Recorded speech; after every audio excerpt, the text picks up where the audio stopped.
I'd also like to get into the difficulties that you have in making a living playing the blues. I'm just going to kind of ramble a bit here, and you kind of fill in the blanks for me. How hard is it? How hard is it to make a living nowadays playing the blues in just a working band like your own? How hard is it to keep a good band together? Not just financially necessarily, as far as getting enough gigs to pay for everything, but artistically, how difficult is it to keep a good, solid band together? Because a good band is the backbone of what you're putting out. Well, I tell you, it's really hard to keep a good band together. I mean, there's so many different problems. It's also hard trying to be a band leader, I'll tell you, because, for example, dig this, I've been through 3 different guitar players in the last year and a half, you know. One guy quit to go with a band that's making more money than mine. The 2 other guys I had to let go. One guy couldn't tour anymore.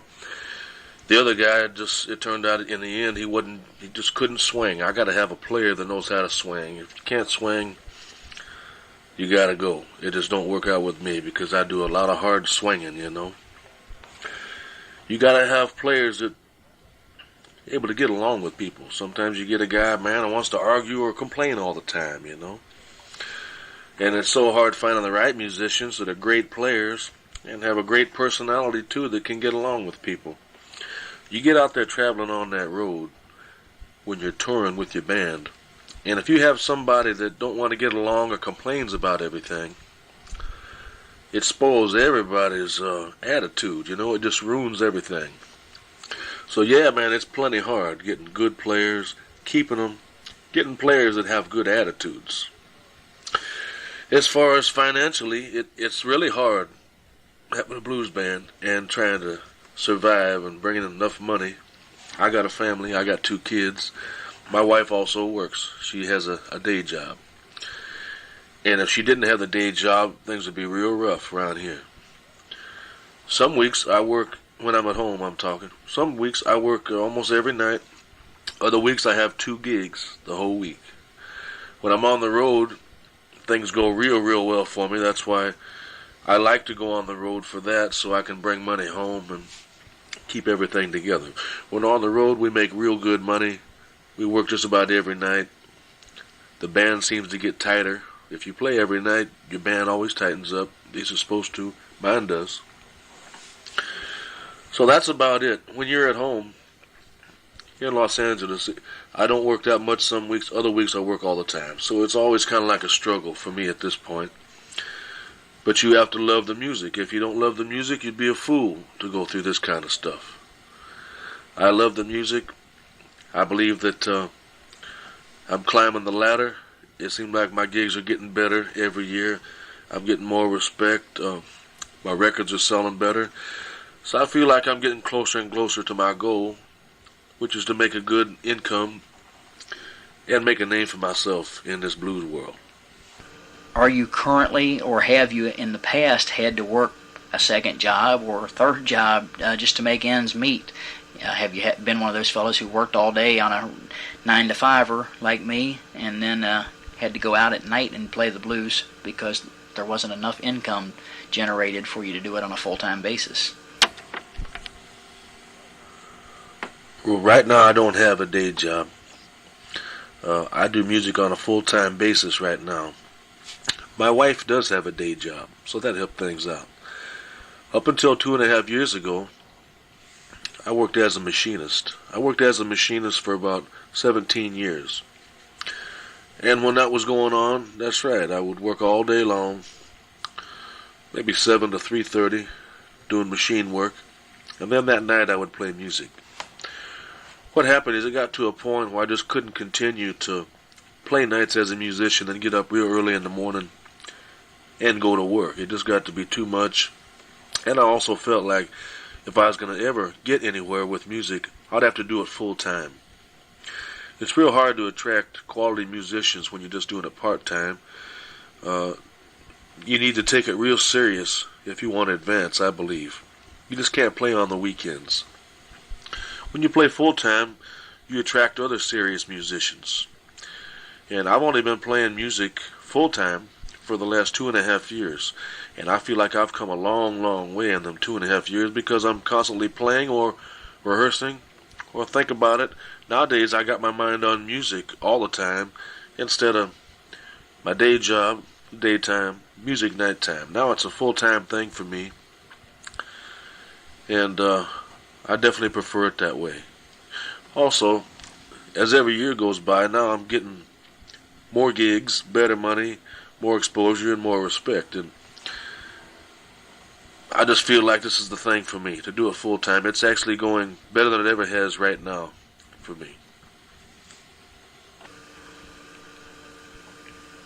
How hard is it for a band of your type, to attract label attention? Is it difficult to go out and work night after night after night and try to get someone who will issue a recording on you? Is it difficult to get anybody to even come give you a listen to perhaps get a recording opportunity? It's very, very hard to get one of the big labels to come down and check out any blues band. They seem to be more interested in rock, rap, soul music, all that kind of stuff than blues. Blues always gets the least attention, especially from the big labels, the real big labels. I think that's the reason why there's so many independent blues labels. Some of them are run by blues lovers. Others are run by band leaders. I mean, I know several different musicians. They just started up their own record company, issue it themselves. Of course, most people don't have very much money to promote it. But that way you can guarantee that your record will come out and you can be heard by people. But it is very hard, I think, to get a big record company to come down to check you out. Even if you send them a tape, they might not give it too much attention because I think they're actually, in my opinion, more interested in different kinds of music besides blues. And also, are you forced in the attempt to get this attention to compromise your music? Do you have to try to make your music more commercially viable just to attract this attention? Or after you have attracted attention, after you get a chance to meet with someone that's a label representative or whatever, is the only way that you can get recorded to make your record more quote-unquote saleable, dilute the music, change the blues feel a little bit because somebody could get you airplay if you do? Just what are the difficulties involved there? Well, first off, I refuse to dilute my music anyhow. I don't plan on selling out. I'm really not interested in appealing to some top record company executive. I take pride in my music. I gotta think it's good music. The way I do my thing, the way I make my music is I make it good enough where I would want to buy it if it was for sale. And I don't want to play I wouldn't play music just because it's commercial or to get on a big label. I want to play good blues, quality blues. So I really can't comment too much about when a record company would approach me and want me to change my blues because I just wouldn't do it. I don't believe in that. On a little bit lighter note, what current trends or harpists do you like or dislike in the blues scene? I know that there are some trends right now away from the quote purist style unquote. Various people sort of, I guess you would say, integrating rockabilly, some rock, some soul, R&B, what have you, into the blues thing to kind of marry it up with various influences and come up with sort of a hybrid form of blues. What do you think of that? Well, speaking for myself, I don't get caught up in trends and all that kind of shit, I got my own style. I stick with it. I don't really think too much of people that get caught up in trends, that other people start. Like a few years back, a lot of harp players I would hear, they're trying to sound like Kim Wilson, harmonica player in the Fabulous Thunderbirds. Kim is a real good player. But why not just let Kim have it all? You know what I mean? If that's his style, then let him blow like that. You don't have to blow that way. There's a guy that lives out here. He's a good player. But he copies Little Walter, you know. I can't understand it. I don't know why you would want to sound exactly like somebody else. For example, if I want to hear good Little Walter, I'll buy Little Walter's original anytime. I'm not going to buy another man copying Little Walter note for note. I'm not going to do it. And I don't think that the average person would either. And in terms of current harp players, I just like, if nothing else, rather than maybe you leave some people out or anything, I just like to hit you with a few names and you just give me reactions to what you think of these fellas. Your label mates, James Harmon. I think James Harmon's a good player and a great singer. He seems to be heavily influenced by Sonny Boy Williamson, and I think he does his best work on along the lines of Sonny Boy. Ronald Elaine of the Tomcats, who I understand from Bob has health problems, and don't know that we'll get any more recordings out of them, but certainly the one LP that they did get out was a beautiful record, and Ronald can play. I think Ronald is a good player. Sometimes his tone reminds me of Little Walter.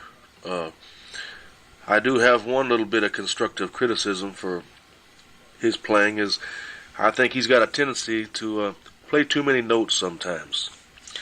But I think he's got a great tone. Rod Piazza. I think Rod is a real good player. I've known him for many years. What I don't like about Rod is he plays Little Walter's tunes note for note. And it's just something that I don't believe in.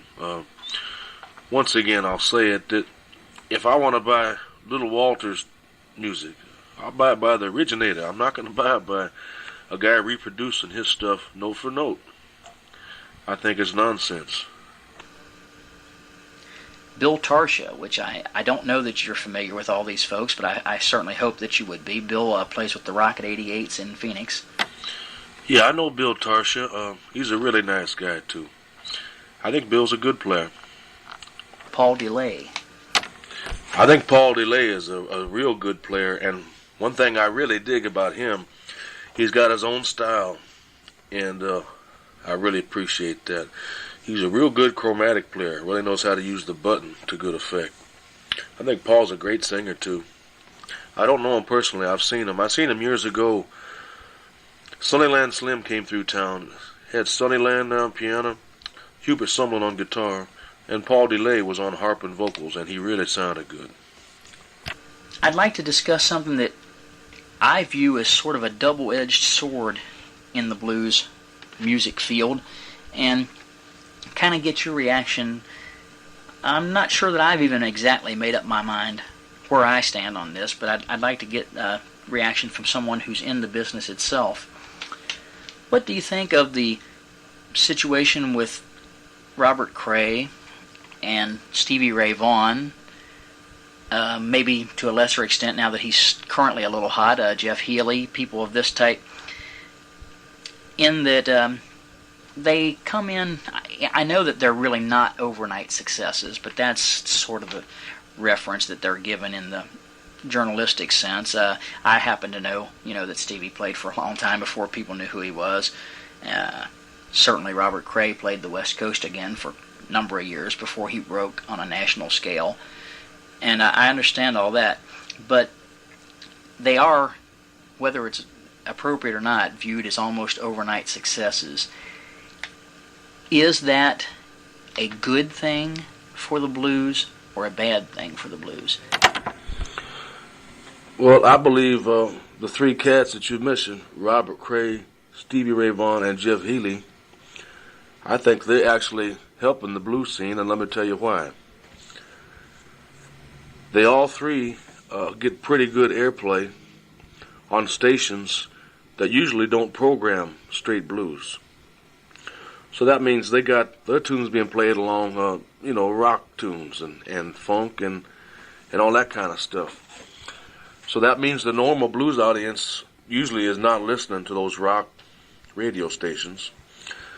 So that means there's all kinds of new people get turned on to blues-oriented music. Those rock stations, man, they really got a big listening audience. So that means a lot of new people are being exposed to blues-oriented music. And I think you'll find that when that happens, especially when somebody hears something bluesy for the first time or, like that, if you dig it, you want to investigate and see, hey, man, what's behind all this mess, who was this guy's influences? And they'll want to start digging in deeper. And hopefully when they start digging in deeper, they'll start discovering people like Muddy Waters, Howlin' Wolf, Junior Wells, Little Walter, Elmore James, everybody, So I think that's a positive thing, that I would say all three of those dudes, they're involved in something positive on that side of it. They're exposing all kinds of brand new people to blues-oriented music. I might tell you this, though. I don't consider any one of the three a blues musician. I consider Robert Cray rhythm and blues. Stevie Ray Vaughan, I consider him to be rock, blues rock maybe. Jeff Healey, to me, just sounds like a rock guitar player with a little bit of small amount of blues in there. But I think they do have something positive to contribute to the blues scene, because they do expose a whole new set of people onto blues-oriented music.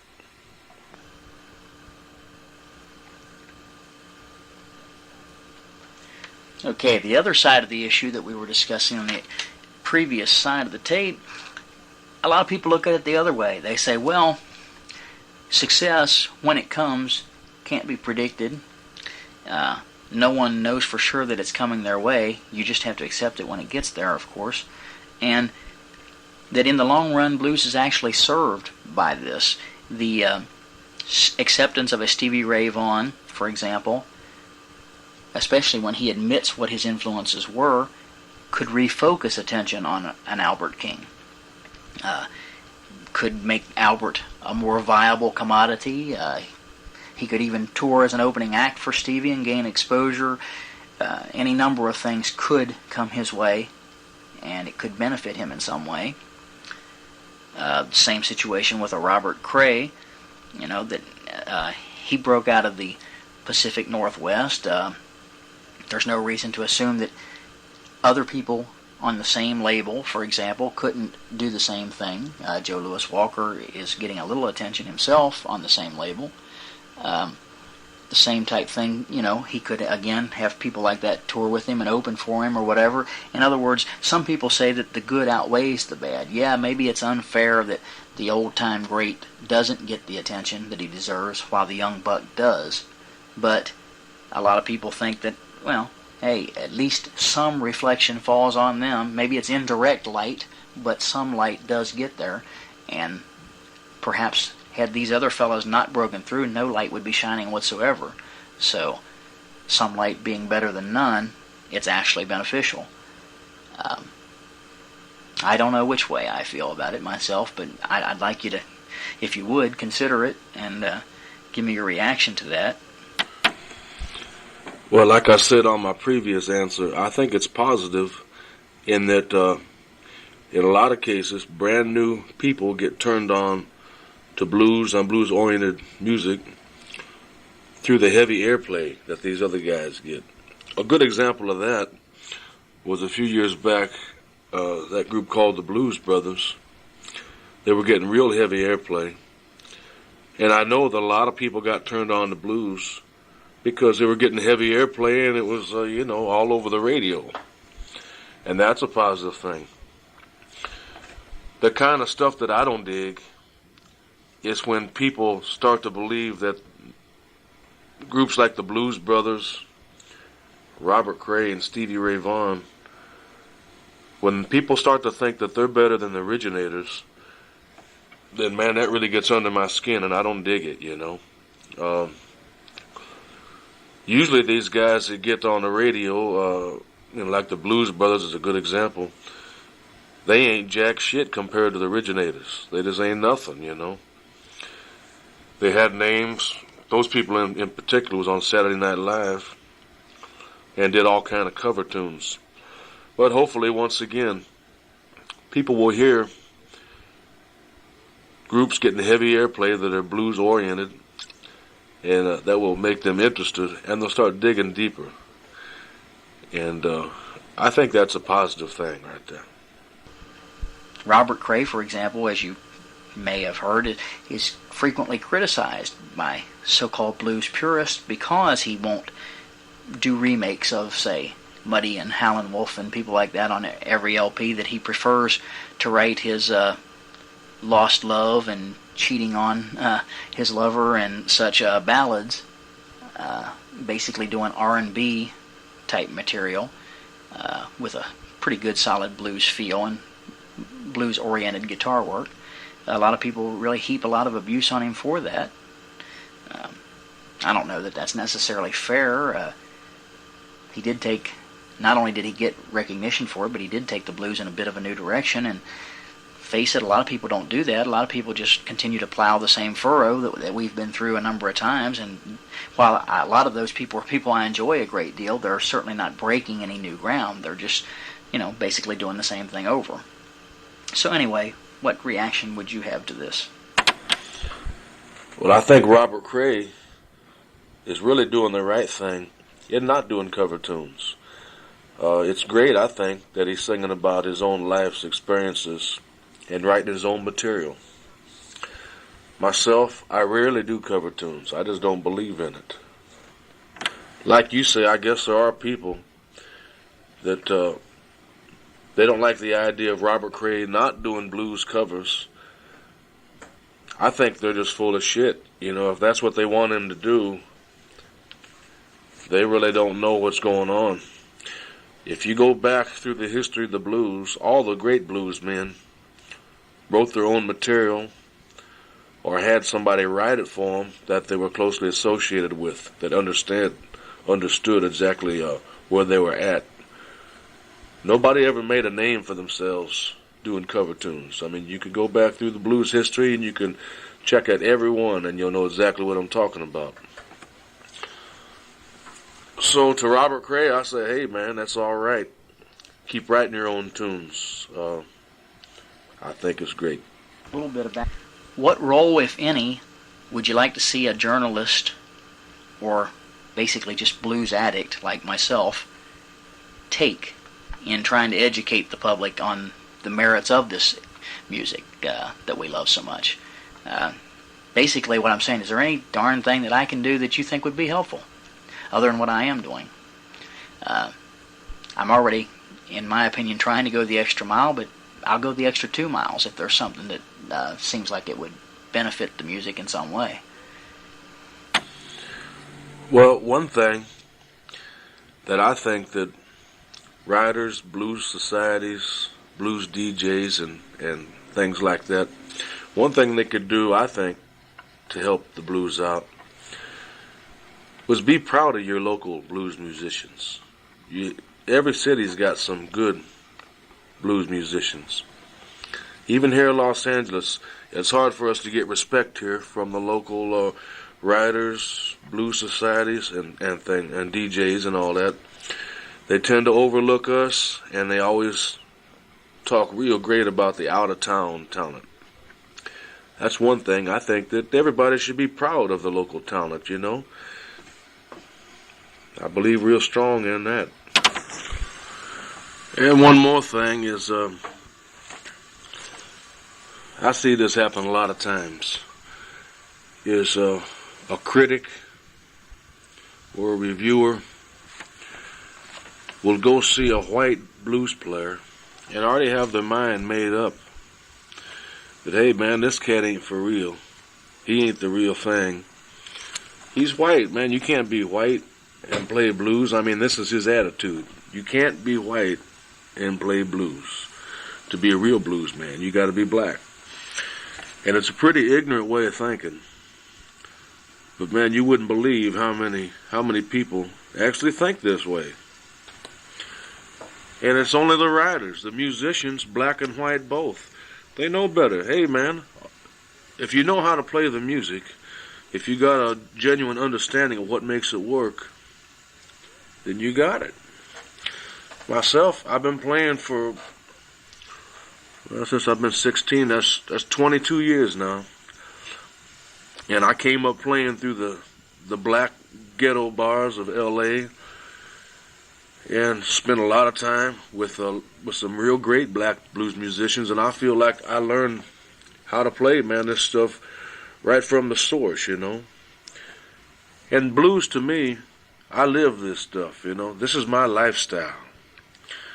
It just happened to be that I'm white. I'm sorry, you know. A lot of people I know, they probably don't dig me because I'm white. It's a real ignorant thing, you know. It's like some people have their minds made up. They don't like someone because this person's black. And I feel that's really stupid. There's so many people, they like to stereotype different races. And it's pretty dumb. Anyhow, I guess that'd be a little bit of constructive criticism for all writers and critics and that. At least give them white boys a chance, you know. I'll be the first to admit there's a lot of white players that are real shallow. I'm not talking about those. I'm talking about, I know some deep white players. And, they, you know, they get trashed on because critics won't give them a chance. Anyway, don't want to dwell on that too much, but that reverse racism is happening right now in blues among the critics and all that. What current projects are you working on, or what upcoming releases can we expect from you?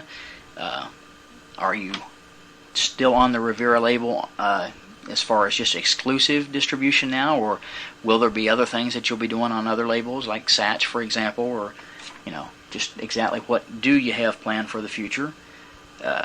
Is there any more stuff that's going to come out that you and Hollywood Fats did, or is that all pretty well been released now? Just odds and ends like that, anything that you might want to fill in. And well, I'm almost finished with my next record. I've spent a lot of time on it, and it sounds real good to me. I'm really not sure what label. Rivera Records is a great label, and Bob is such a nice guy. We're very good friends. Right now he's pretty busy with James Harmon's projects, so I'm just not sure if he's got time to release mine. What I plan on doing is I'm going to shop this next one around and try to get on a bigger label, which I feel would really help me and do a lot of good for me. As far as the Hollywood Fats stuff, I still have stuff that me and Fats cut together that's unreleased. I even have instrumentals that he did with my band. And that stuff will come out someday. I have, by the way, many tunes that are unreleased that I have on tape that's real good quality blues music. That will come out in the future. I'm just not sure when. I got to wait for the right time and deal on that. I mentioned earlier in the interview that my band with Mississippi-born guitarist singer Smokey Wilson, we got together and we recorded an album's worth of material, and it's going to be released in July on the Black Magic record label in Holland, over there in Europe. It will be out only on CD, though. And I'm going to try to get some over here so I can send them around to radio stations. Smokey is a great blues artist, real raw, full of fire. If you have anything that you think that you could, add to this, I guess, that would maybe not even something I asked necessarily. Well, I guess there's one thing that you didn't ask me. Who do I listen to nowadays? Well, to be honest with you, I don't listen to any other harp players now. Every now and then I listen to George Smith, but I prefer to listen to horn players like tenor saxophonist Lynn Hope or Gene Ammons, a little bit of Sonny Stitt. I really dig Lockjaw Davis. I get a lot of ideas from horn players. I'm starting to swing harder and more with the harp. I also listen to jazz organ players like Jimmy McGriff, Brother Jack McDuff, and Richard Groove Holmes. I think they got a real strong rhythm happening in the music, and it's something I really dig. But I still listen to Lightning Hopkins and Muddy Waters, you know, the real deep blues players. I've always really dug Booker White, guitar player, singer.